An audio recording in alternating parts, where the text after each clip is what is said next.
Like, it kind of blew my expectations out. I don't think I had any idea. But it was still an incredibly enriching experience.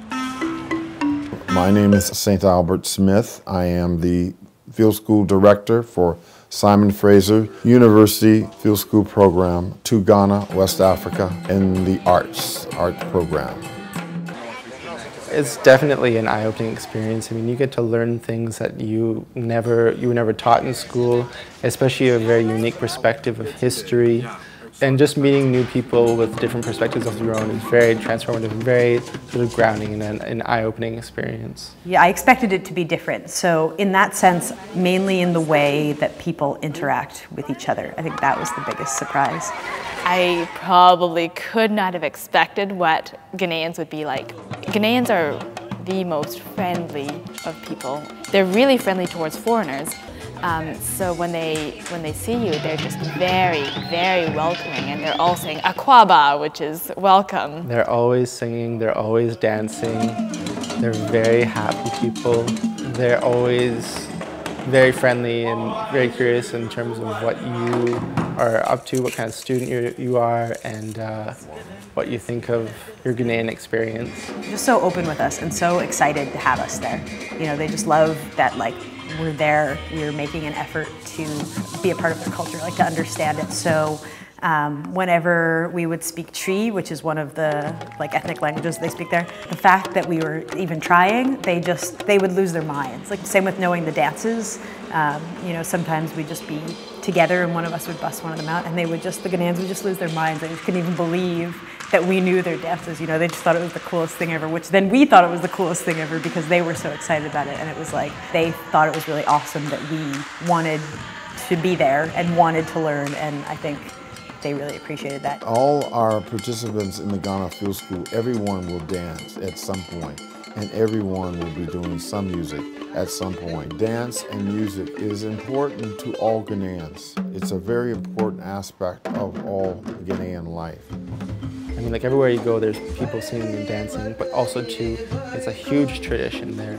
As opposed to here, we have some traditions, but they're usually not enforced for Canadians to learn about Canadian cultural history very much. There, it's extremely integrated into learning, and they also tell history and stories through dance and through music.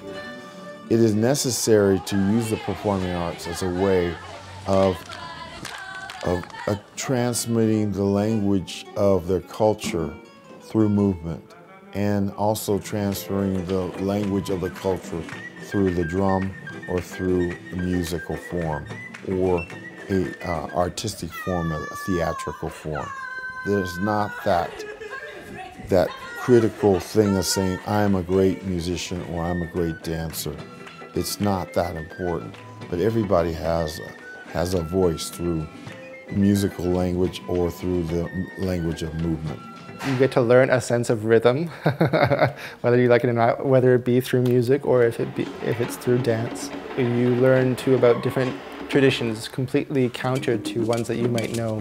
But it's very different taking a dance class in Canada than taking a dance class when you're outdoors underneath palm trees in super hot Ghana. With traditional Ghanaian music and dance, they are completely interlinked. So the music often is dictating the dancing, which was something that was completely new to me. And when we first started dancing, or when we would watch people dance, we'd say, how do they know when to change the movement?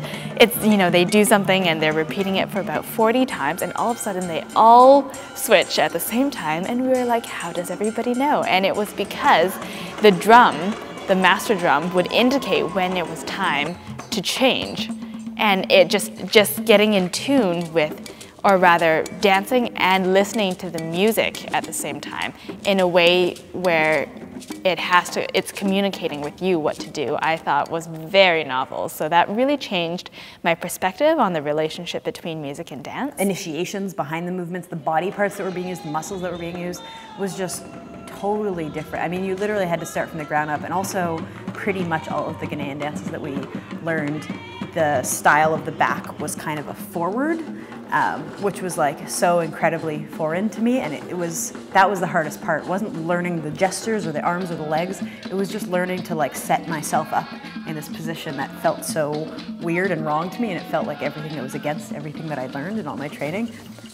So yeah, I definitely wouldn't call it easy. And also, one of the most interesting things about the way that we learned the dancing is, in the Western world, the way that you learn is your teacher will give you something, you'll try it, and then they'll correct you. They'll tell you, that was right, but this was wrong, or try doing this more, or they'll give you direct feedback. When we were in Ghana, it didn't work like that. The way it works is, it's kind of like a master and student relationship. They would do the step in front of you, and you would be behind them and you would try it, and then they would just keep doing it, and you would keep doing it. It was like, at no point, it was never a verbal thing, which was kind of amazing, because that's what dance is, you know, it's nonverbal. Regardless of whether you were a dancer or not, you were taken out of your element, because no one does traditional African dance, and there's just some things that you try so hard to do, and you just can't make it look like it's correct. There's no way around it. I think, like, just proportionally, I just couldn't make it look the way that it was supposed to. So that was so challenging, but definitely also one of my favorite things about the trip. There was this one piece where what we had to sing was a different rhythm than what we had to dance, and it was impossible. Because it's like, you just learn dancing through dancing, not through talking about it. Which is ironically something that, as a Western dancer, I'm not used to. You know, I'm used to learning to move through talking about moving. So that was incredibly cool, although at times it was incredibly tiring as well, because you're doing these steps and it's, you know, 35 degrees Celsius or whatever outside. You're in a tiny room with a single fan moving way too slowly for your own good, and you know, you can barely breathe, and you've been doing these chest pumps for half an hour and you're still not getting them, and you're still trying to figure them out. Nobody's telling you what you're doing wrong. So sometimes it was a little overwhelming, but it was really amazing. Your expectations kind of blows them away, and I learned way, way more than I thought I would. Absolutely life-changing, and if you're going on the field school, then in order to get the most out of it, just really, really be open and welcoming to all different experiences, and you will get so much out of it. And I would really, really love to go back.